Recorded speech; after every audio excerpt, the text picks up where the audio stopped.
no jeito já para você. Falou? Valeu, Edilson. Obrigado. Abraço, tudo de bom. Tamo Já junto. falei contigo, tá? Tudo certo. Valeu, obrigado, hein? Abraço. Melhoras, tá? Um abração. Valeu, pra você também.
Fala pessoal, tudo bem? Bom dia, bom dia, bom dia. Sejam todos bem-vindos à nossa aula de hoje. Tudo bem com vocês? Tranquilaço? Bom dia, Fernanda Taira, tudo bem? Beleza? Sejam todos bem-vindos. Hoje é a nossa aula de Sociologia. Nós precisamos concluir. Bom dia, Poliana. Tudo bem? Nós precisamos concluir alguns tópicos importantes da Sociologia. Ô, Raine, bom dia. Bom dia. E hoje nós vamos falar sobre, se eu não me engano, é a nossa penúltima aula da nossa apostila, mas não é a nossa penúltima aula de verdade, tá? Nós temos essa aula e mais 4 aulas para nós terminarmos a nossa apostila, tá bom? E aí nós vamos terminar a nossa apostila no início de novembro, possivelmente. E aí depois eu vou fazer uma revisão com vocês através de exercícios, eu vou mandar uma lista de exercícios, aí nós vamos resolver os exercícios juntos, tá? Através aí das nossas aulas gravadas também, tá bom? Então, só para vocês saberem, seguindo a apostila, nós estamos na nossa penúltima aula. Só que não é a penúltima aula de verdade, tá? É porque eu pulei alguns conteúdos para voltar, os conteúdos para deixar as matérias, os conteúdos de sociologia mais para o final, para a gente pensar. Tranquilo? Beleza? Então, vamos lá. Hoje nós vamos falar sobre alguns temas que são importantes, que sempre caem no vestibular e que fazem sempre referência a, as redações também, que talvez são temas importantes para a redação de vocês. Então, hoje nós vamos falar sobre as questões sobre a desigualdade social, sobre as estratificações, sobre a relação de mobilidade vertical, mobilidade horizontal. Vamos bater um papo também hoje sobre as divisões da sociedade, né? Sociedade de classe, estamento, sociedade de castas. Vamos falar como elas funcionam e as estratificações que estão intimamente ligadas às estratificações políticas, estratificações econômicas, a interprofissionalização, a intraprofissional. Então, e assim nós vamos bater um papo sobre algumas coisas que fazem parte dessa construção da sociedade que nós estamos inseridos, beleza? Sejam todos bem-vindos, bom dia, bom dia. Vamos lá. O primeiro tema que eu quero abordar com vocês nesse momento é o tema chamado desigualdade social. A desigualdade social é uma relação de construção ao longo da história, que para alguns pensadores, né, e vamos pensar pensadores que estão vinculados ao século XVIII, XIX, principalmente pensadores ligados ao movimento iluminista e depois ao movimento pós-iluminista do século XIX, aonde já na Europa nós temos uma demanda de verificação daquilo que é trabalho, daquilo que não é trabalho, daquilo que é a gramática da época. Então, agora, nós vamos pensar um pouco sobre essas relações de desigualdade social. Para aqueles que vislumbram o sistema econômico, a desigualdade social ela acontece pelas diferenças de economia. Então, nós temos uma pirâmide, essa pirâmide social ela é defendida pelos parâmetros econômicos. Então, as pessoas que estão na base da pirâmide, elas ganham menos das pessoas que estão no topo da pirâmide. E essas relações piramidais, elas estão muito intimamente ligadas às relações de classe da sociedade. Aonde nas relações de classe, nessa pirâmide, nós vamos ter uma sociedade onde ela é medida pelos fatores econômicos, como dizia o filósofo Karl Marx, né? A sociedade de classe é dividida pelas relações econômicas. A base dessa pirâmide ela é uma base econômica, onde toda a sua estrutura nada mais é do que um processo dividido pelas relações econômicas. Então, quando nós pensamos numa sociedade dentro de um processo desigual e uma sociedade desigual a partir das relações econômicas, nós estamos falando de sociedades que surgem a partir do movimento do sistema de capitais, principalmente momentos estes em que a estrutura ela se divide a partir dessas relações de classes. O que é uma classe social? A classe social ela é uma delimitação de uma sociedade onde ela tenta exemplificar ou delimitar o comportamento do indivíduo mediante a estrutura de classe que ela faz parte. Então, hoje nós vivemos Brasil 2020, estamos vivendo um processo de pandemia. E aí nós temos aí uma grande discussão na sociedade atual sobre as relações, principalmente as relações do auxílio emergencial. O auxílio emergencial, no primeiro momento, ele foi um projeto do governo que atribuiria, então, esse auxílio na época da pandemia de R$ 200 para as pessoas. Quando ele foi para a votação, o Congresso Nacional achou R$ 200 pouco, então implementou R$ 500 para a população. O governo, então, achou que R$ 500 seria uma afronta aos R$ 200 que eles tinham colocado no orçamento, então falou para colocar 600, né, porque o governo não queria deixar que o Congresso saísse como, né, o herói desse processo e o governo fosse o vilão. Então, nós tivemos um auxílio emergencial de R$ 600. Esse auxílio emergencial, ele era, teoricamente, para as pessoas que estavam vivendo e possivelmente ele se estabeleceria dentro de um grupo que necessitava muito disso. Um grupo que necessitava bastante desse auxílio. Pessoas que são profissionais liberais e que possivelmente não teriam condições mais de se sustentar porque estava tudo fechando. Pessoas que vivem num grupo de risco econômico, que são aqueles que vivem abaixo do sistema da pobreza no Brasil. Então, para quem vive abaixo do sistema da pobreza, para quem vive abaixo da linha da miséria, $1 por dia, né, é a arrecadação dessas pessoas.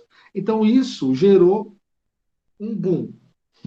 O que nós percebemos na sociedade brasileira a partir do auxílio emergencial? Muitas pessoas utilizaram do auxílio emergencial sem precisar. Nós tivemos funcionários públicos pedindo auxílio emergencial, onde os seus salários continuavam a cair regularmente sem haver nenhum tipo de desconto. Nós vimos funcionários, pessoas, né, que pegaram 5, 6, 10, 15, 200 auxílio emergencial para a manutenção da sua própria vida. Então, nós percebemos essa relação e essa desigualdade. O sistema do governo é falho, como sempre foi falho, nós não conseguimos atingir todo mundo, e por causa disso, pessoas receberam R$ 600, vezes 5, vezes 10, vezes 20, vezes 100, e outras pessoas que deviam receber não conseguiram receber. E isso demonstra a grande desigualdade social que nós vivemos dentro da nossa sociedade de classe, dentro da sociedade econômica. Hoje, nós temos um grupo que, segundo consta na sociedade, a fortuna ela está na mão de apenas um pequeno grupo da sociedade brasileira, enquanto a maioria da sociedade brasileira ela é uma sociedade pobre, onde ela tem o seu nome negativado porque ela não consegue pagar as suas dívidas, onde ela não estabelece, ela não consegue estabelecer um parâmetro entre aquilo que ela ganha e aquilo que ela gasta, porque falta, né, um pouco também de administração econômica financeira do lar, mas é porque a gente também ensina isso nas nossas escolas, precisávamos ensinar isso nas escolas para que isso pudesse ser, talvez, uma das relações menos abrangentes da nossa sociedade. Quando nós pensamos em desigualdade, a desigualdade ela gera características de violência, a desigualdade ela gera características econômicas, a desigualdade ela gera as relações de preconceito, a desigualdade ela gera o que nós vimos hoje acontecer na sociedade brasileira. Por exemplo, pessoas que estão no poder, que deveriam estar ajudando as pessoas mais pobres, elas desviaram verba pública para que elas pudessem, então, se favorecer disso e ganhar aí uma quantia milionária para viver a sua vida. Então, quando a gente pensa nesse processo, quando a gente olha para isso, nós percebemos que a desigualdade social ela faz parte de várias características. E no Brasil, ela faz muito parte da característica da dominação do próprio indivíduo. O brasileiro em si, ele sempre tenta levar vantagem no outro, mesmo que para levar vantagem sobre o outro, há necessidade da morte do outro, por exemplo. Então, quando você vê pessoas desviando dinheiro público, da saúde pública, que deveriam ter sido usados para comprar respirador ou para a manutenção dos hospitais de campanha, e nós vemos que nós tivemos desvios de verba e que pessoas acabaram se beneficiando por causa disso, a pergunta que vem é: onde está essa realidade? Quem são essas pessoas? Essas pessoas, elas conseguem dormir? Elas são pessoas éticas? Que tipo de indivíduos estes são? Então, isso está intimamente ligado ao grande movimento de desigualdade social que paira a nossa sociedade, que paira o nosso Brasil. Um dos problemas e uma das relações da sociedade são as relações de mobilidade. Mobilidade social ela pode acontecer de duas maneiras. Ela pode acontecer de maneira vertical ou de maneira horizontal. A mobilidade ela existe em sociedades que existe grande processo de mobilidade. Por exemplo, uma sociedade classe é uma sociedade que tem mobilidade social. Uma sociedade onde você, conforme você vai conquistando, você vai galgando espaços nesse processo, e aí, né, você vai saindo da classe pobre para a classe média para a classe rica. Então, existe o padrão de mobilidade, existe aí um sistema de mobilidade que é medido pelo sistema econômico. A mobilidade vertical é aquela que o indivíduo ele vai passando, né, como se estivesse subindo degrau por degrau, ele vai passando as fases e essas fases ele vai ganhando esse processo. Mas existe também a mobilidade horizontal. A mobilidade horizontal é o indivíduo, ele não passa os degraus, ele não sobe ou ele não desce os degraus, mas esse indivíduo, por sua vez, ele tem mudanças de status dentro do processo de mobilidade. Então, um indivíduo, um advogado casado que estava na classe média da sociedade, ganhando em torno, sei lá, dos seus 20, 25 mil reais, e esse advogado, de repente, ele se torna um juiz. Então, ele não há mudança, por exemplo, de classe social, mas a mudança de status. Então, ele teve uma mobilidade horizontal. Esse mesmo advogado que se tornou juiz, ele agora ele é divorciado, mudança de status. Então, antes ele era ateu, agora ele é cristão, mudança de status. Então, existe a mobilidade que está intimamente relacionada ao movimento chamado mobilidade horizontal, onde existe a mudança de status do indivíduo que vive dentro desse processo. E não necessariamente esses status precisam sempre ser os mesmos status, mas eles geram em nós o indivíduo que nós estamos e que nós fazemos parte. Um indivíduo que ele foi a primeira pessoa a conseguir se formar num curso superior numa universidade.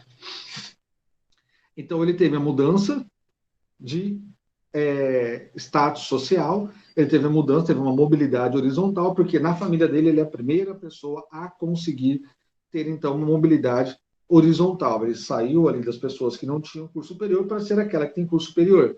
Suponhamos que ele continue estudando, a primeira pessoa a fazer um mestrado, continue que ele estude mais, a primeira pessoa a fazer um doutorado, agora pode ser chamado de doutor de verdade. Então, é uma pessoa o quê? Que está galgando as relações dentro de um processo chamado horizontal. Conforme isso vai levando a outros níveis dentro dessa escala piramidal, então ele pode ter a mudança, a mobilidade horizontal e a mobilidade vertical ao mesmo tempo. Mas não necessariamente isso é uma regra e tem que acontecer assim. Às vezes um professor, doutor em alguma coisa, que é um professor universitário, ele torna-se, por exemplo, coordenador do curso da faculdade dele. Sei lá, ele é coordenador do curso de Direito agora na universidade. Ele era professor do curso de Direito, ele já é doutor, e agora ele é o coordenador. Então ele tem uma mudança de status, não houve uma mudança de classe, né? Ele não saiu de uma classe e foi para outra, ele teve só uma mudança de status. E essa mudança acaba acontecendo. Então, as mobilidades sociais, elas são limitadas pelas fundamentações do indivíduo e onde o indivíduo faz parte desse processo. Por exemplo, nós temos uma mobilidade que está intimamente ligada às relações geracionais. Como assim? Antigamente, falava-se muito que um indivíduo que terminasse o ensino médio, né, na época o nosso ensino educacional, antigamente, ele era dividido em primeiro, segundo, que era o segundo, era assim chamado segundo grau, primeiro grau e segundo grau, né? Era assim que era dividido, né? Até o oitavo ano, o primeiro grau, do oitavo ano para frente, segundo grau. O segundo grau teve uma época que ele foi subdividido. Ele tinha três tipos de maneira de você concluir o segundo grau. Você poderia entrar no segundo grau magistério, você poderia entrar no segundo grau contábil, ou você poderia entrar no segundo grau científico. O que era essa diferença? O segundo grau magistério, você iria fazer as disciplinas correlatas ao seu ensino médio, todavia você teria disciplinas focadas para que você pudesse sair de lá e já se tornar um professor. Você já poderia dar aula, por exemplo, você seria capacitado para dar aula no ensino infantil, séries iniciais, até com alfabetização, algumas pessoas. O contábil era para você ser um auxiliar contábil, e o científico era para aqueles que queriam prestar vestibular.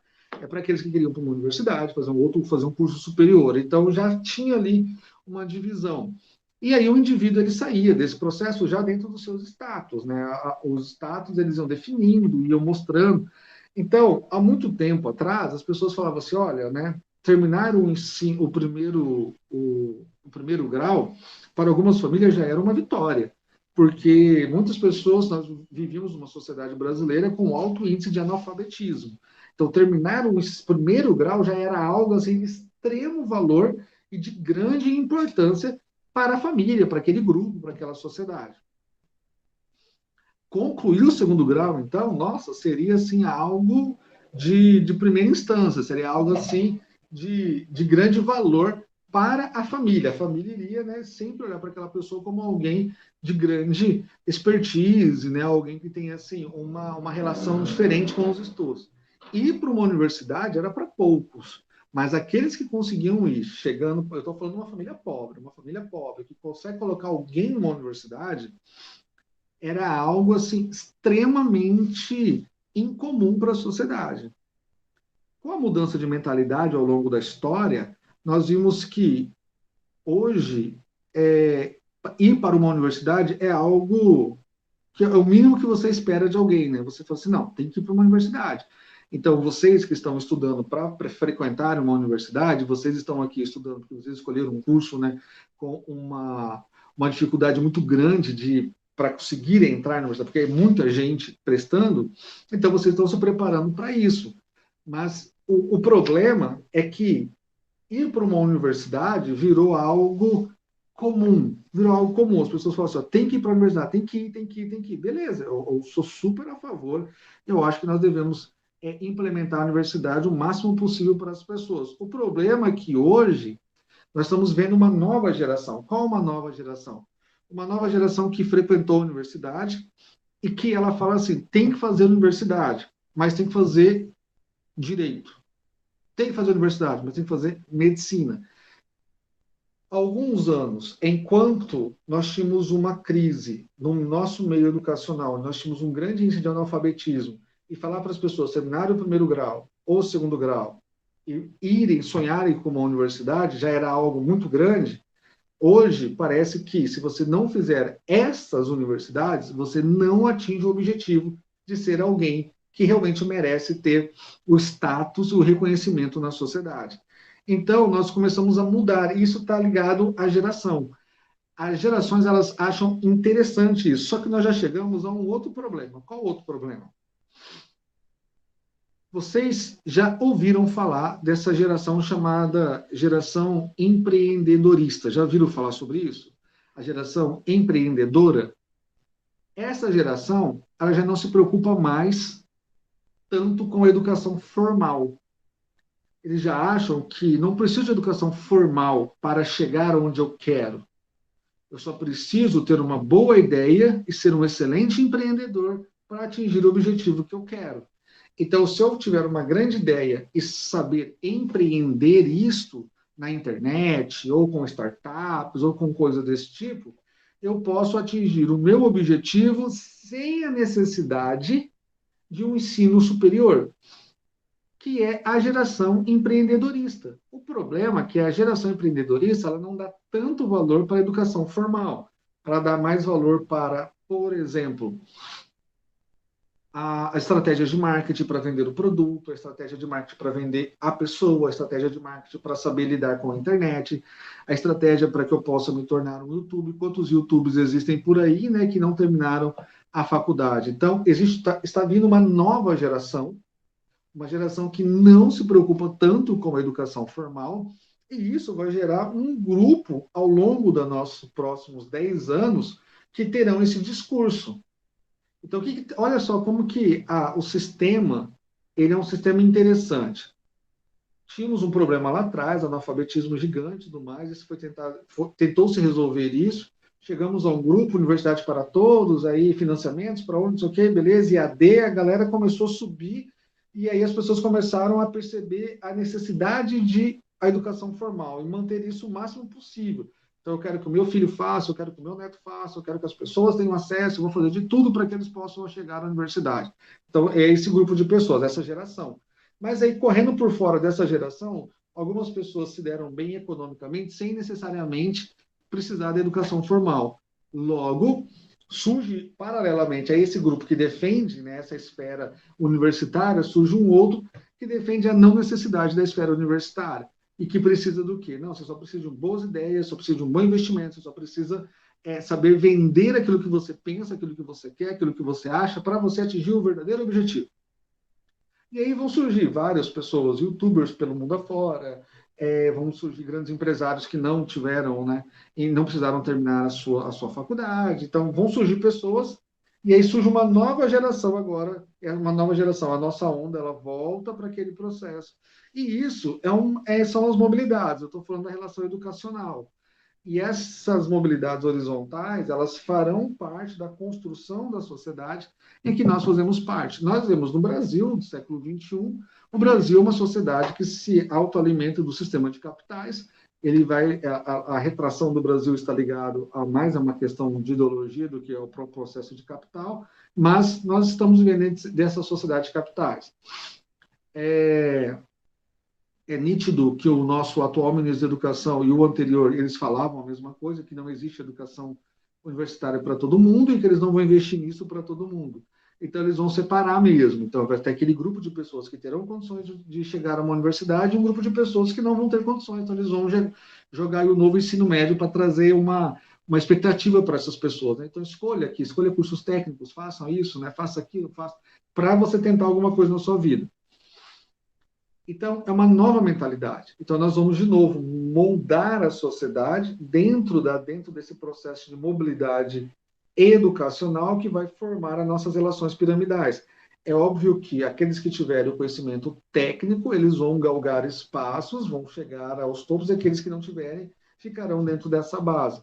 Eu escutei uma certa vez um ministro dizendo que é óbvio que existe a necessidade do pobre, porque quem que vai trabalhar para o rico, né, se o pobre não existir? Então, a mentalidade eu preciso manter este grupo. Então, dentro de um sistema de capitais e dentro de um sistema piramidal, onde a base da pirâmide são as pessoas mais pobres, o sistema, ele gera isso, e ele formula esse processo, e ele traz essa realidade para a nossa sociedade. E aí eu queria ler para vocês aqui uma pesquisa que saiu, uma pesquisa do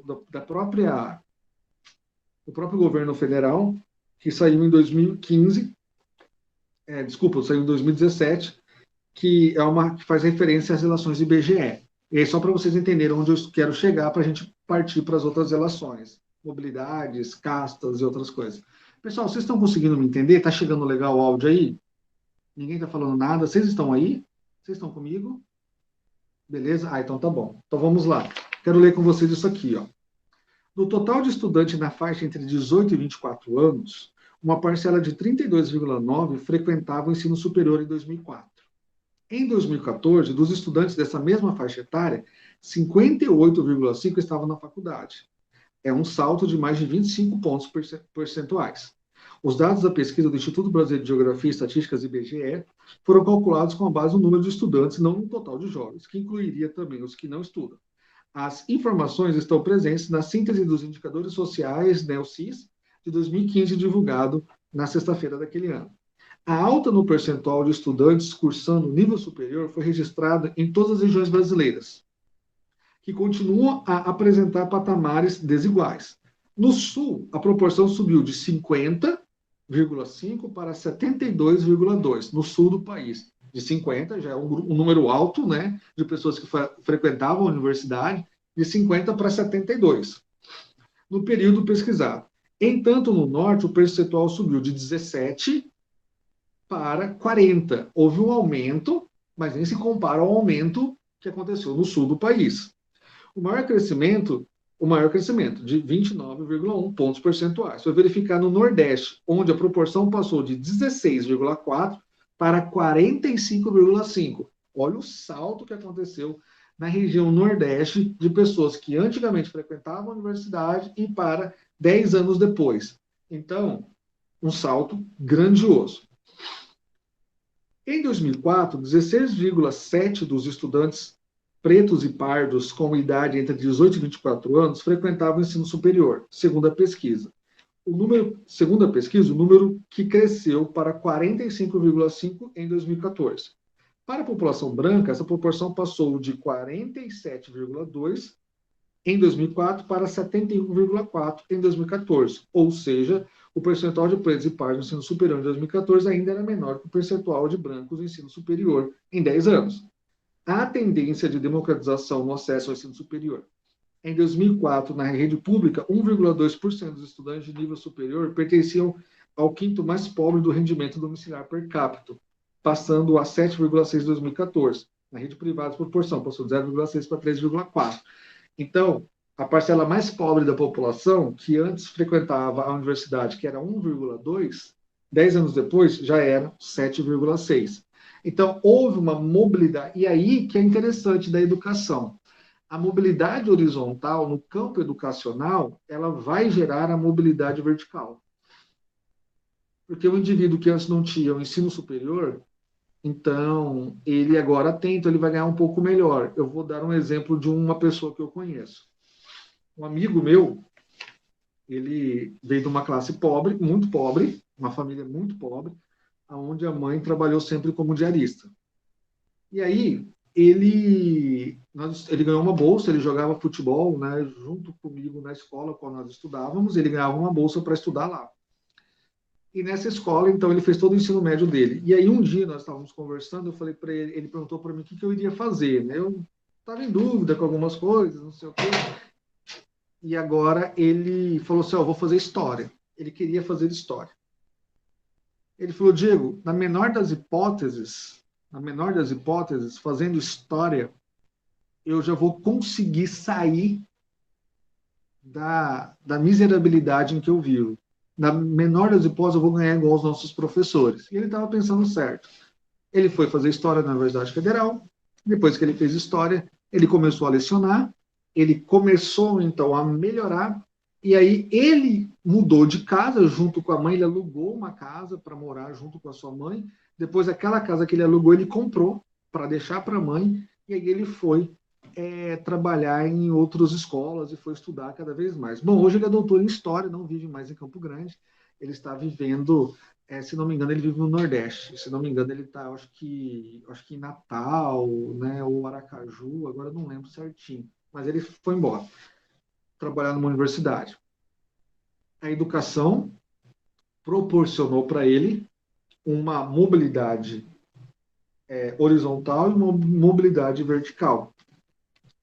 Só que isso só acontece em sistema de classes e nem sempre acontece dessa forma, que nós temos que entender. Vocês viram que de 1,2 foi para 7,6 o número de pessoas, né, de grupo de pessoas que eram na camada mais pobre da sociedade brasileira que conseguiram chegar até uma universidade. Você vai pensar, mas houve um aumento, professor? Sim, houve um aumento, né? E ainda bem que existe esse aumento. Todavia, entretanto, porém, não é ainda significativo. Temos muitas pessoas que eles estão fora da comunidade. E aí eu lembro do professor Vivaro, que é um professor que ele conta a história que quando ele era criança, ele passava fome e ele roubava para comer. E aí um dia, uma pessoa o pegou, ele estava roubando, a pessoa pegou e ele disse que ele estava roubando porque estava com fome, porque a mãe dele só tinha comida para dar para os outros filhos. Então ele já era o filho mais velho, ele tinha acho que 10 ou 11 anos de idade, então ele roubava para ele poder se alimentar, porque ele não queria dar esse problema para a mãe dele. A pessoa qual o pegou roubando, né, o dono da mercearia qual ele roubava, é um professor aposentado. Ele falou para ele, olha, né, eu vou então te ajudar para que você não precise mais roubar. Você não pode vir aqui pegar comida sempre, você não vai mais roubar, mas eu quero que você estude, que você faça isso, eu vou te ajudar para você um dia. Hoje ele também é professor e conseguiu, né, se libertar desse processo. Então ele fala que as histórias sempre têm dois lados, que a gente precisa vislumbrar os lados. Só que ele falou que a comunidade qual ele vive, nem todos tiveram, né, o mesmo caminho que ele percorreu, nem todos conseguiram percorrer o mesmo caminho, nem todos foram tão pacientes assim para atingir o objetivo que ele quis atingir. Nós temos outros grupos de sociedade. Nós temos, por exemplo, uma sociedade chamada sociedade de casta. A sociedade de casta, na maioria das situações em que elas vivem, que elas se transformam, que elas existem, a sociedade de castas, elas são formadas a partir das relações religiosas. Então, uma sociedade de casta, por vezes, elas são determinadas pelas relações religiosas. Então, quando a gente pensa em castas, a sociedade que mais vem na nossa mente é a sociedade indiana. É uma sociedade de casta muito antiga, que se estabelece há muito tempo e que faz parte de uma estrutura muito longa. Mas existiam outras sociedades de castas ao longo da nossa história que também eram fomentadas pela religiosidade. A indiana, em específico, ela se mantém até hoje. Ela tem ali ela é uma sociedade politeísta, 8 milhões de deuses, a maneira como eles interpretam a situação e a fomentação de tudo aquilo que existe. E aí existe uns grupos, os grupos são diferenciados. Então, quais são os grupos? Nós temos os brahmanes, que eles são considerados a casta superior, formada por sacerdotes, mestres, e aí eles competem à ordem social. Os brahmanes, o mito da sociedade indiana, eles foram criados da cabeça do deus Brahma. Então, o deus Brahma, da cabeça do deus Brahma, surge uma comunidade, uma casta chamada Brahmanes, que é a casta mais alta que existe dentro da sociedade. Depois do peito do deus Brahman, né? Então, vai surgir, dos membros superiores do deus Brahma, vai surgir os Kshatriyas, que é considerada a casa intermediária, constituída por guerreiros, que formam aristocracia militar. Depois nós vamos ter os Vaishya, que é a casta intermediária formada por comerciantes, pastores, agricultores. E temos os Sudras, que são os servos. E depois nós temos os Párias, castas inferior, formada pelos impuros, que executam trabalhos manuais e serviços. Brahmanes da cabeça, os Kshatriyas dos membros superiores, os Vaishyas, que é considerado do membros inferiores, os Sudras, eles nasceram dos pés, e os Párias nasceram fora do deus Brahma. Desculpa, fora do deus Brahma. Então, assim, na visão deles, não existe mobilidade social alguma, nem uma mobilidade social estabelecida verticalmente, ninguém pode sair de uma casta para outra, não existe hipótese alguma a tendência até das castas de haver, então, uma socialização entre as castas, jamais. Por exemplo, os párias, né, os impuros, né, os famosos Dalits também, que você pode encontrar no vestibular, eles são considerados as piores pessoas que existem. Só para vocês terem uma ideia, existem crianças párias, crianças Dalits, que vivem nas ruas da sociedade indiana, onde elas são consideradas como... Elas não são consideradas pessoas. Elas não são consideradas seres. Tanto que existem vários projetos sociais de grupos que vão para a Índia para cuidar dessas crianças, porque elas vivem à mercê da sociedade. Na realidade, a sociedade não faz absolutamente nada por elas. A sociedade não faz e não ajuda na construção de absolutamente nada. Tanto que, para vocês terem uma ideia como funciona a realidade entre os párias e os outros grupos, por mais baixo que sejam os Sudras, eles vão, por exemplo, lá não existe na Índia, são poucos lugares, a não ser a Índia que foi colonizada ali pela Inglaterra, a Índia inglesa, que eles chamam, que existe, por exemplo, o saneamento básico, mas nas outras partes da Índia, não. E nessa região da Índia, onde não existe o saneamento básico, então as pessoas vão, fazem os seus dejetos no seu banheiro, que é um buraco, e tem um balde, uma lata nesse buraco, onde os dejetos são coletados.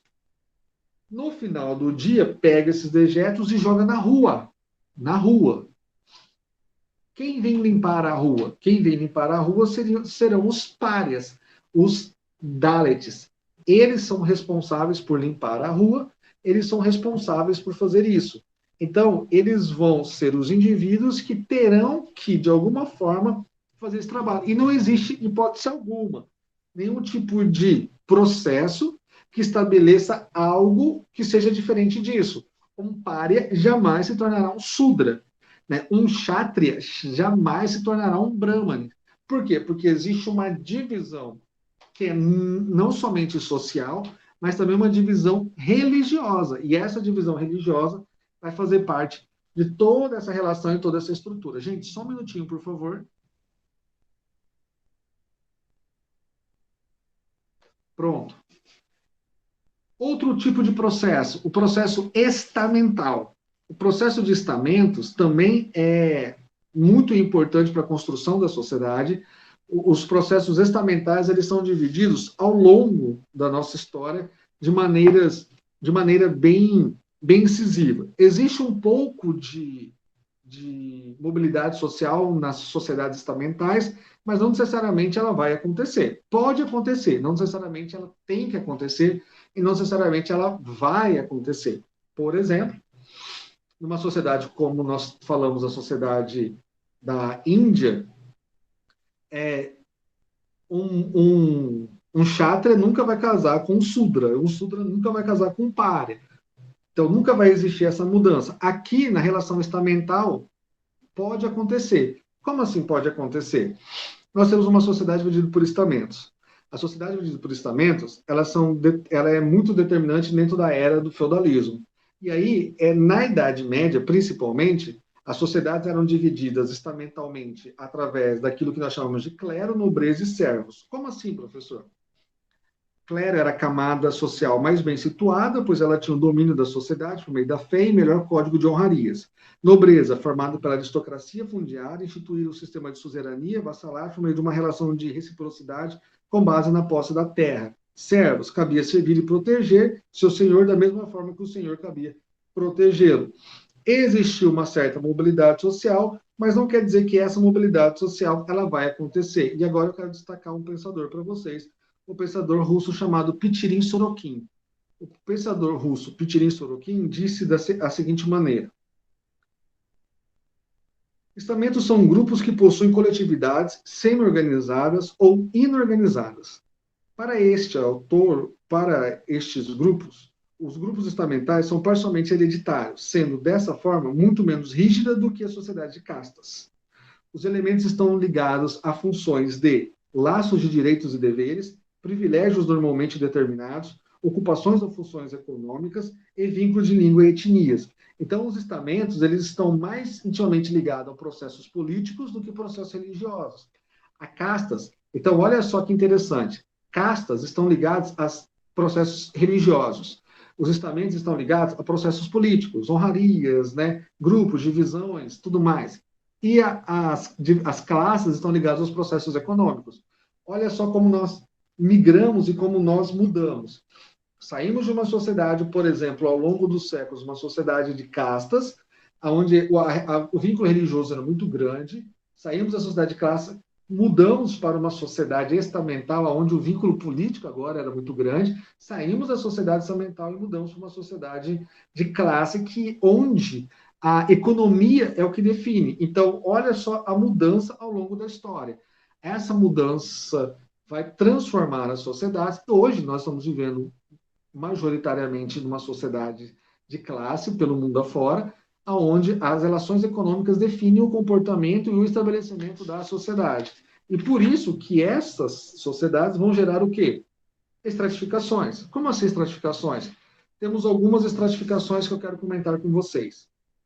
Nós temos a estratificação econômica. O que é uma estratificação? É uma separação.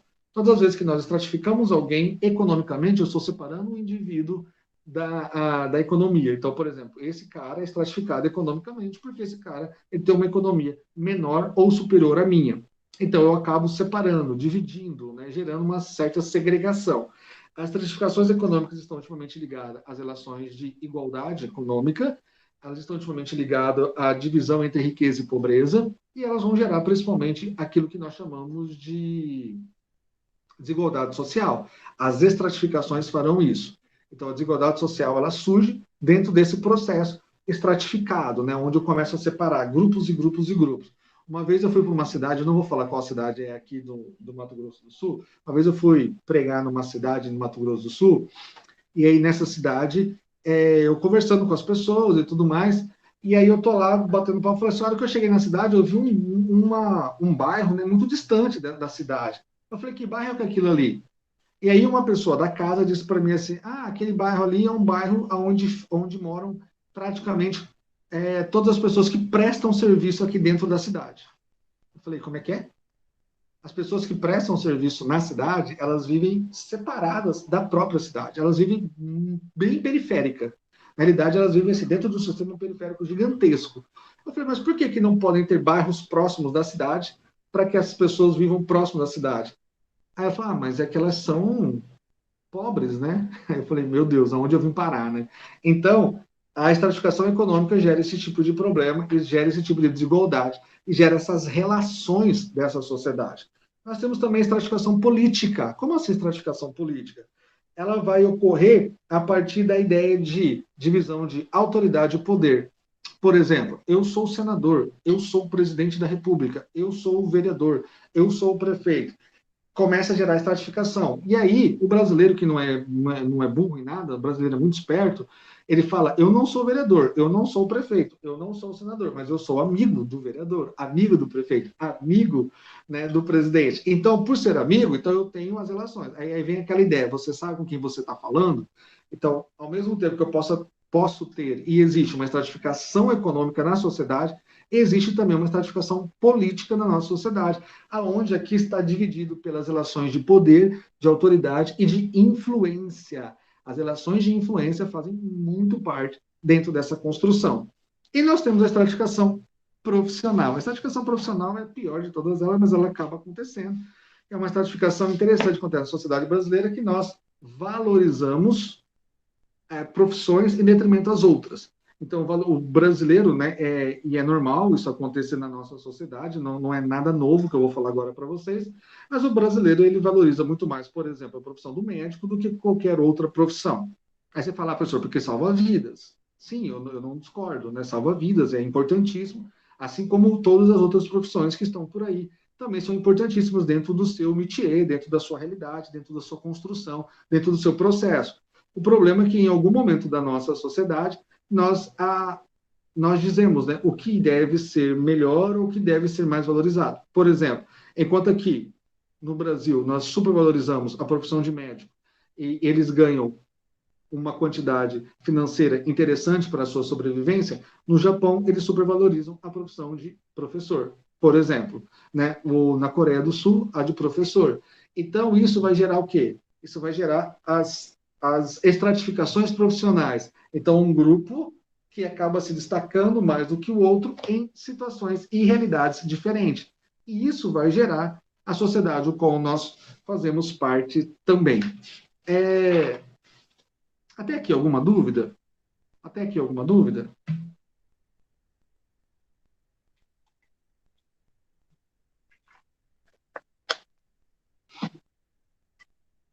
Tá tranquilo? Antes de terminar a aula, eu gostaria de fazer um convite para vocês, se vocês assim quiserem. Amanhã eu estarei falando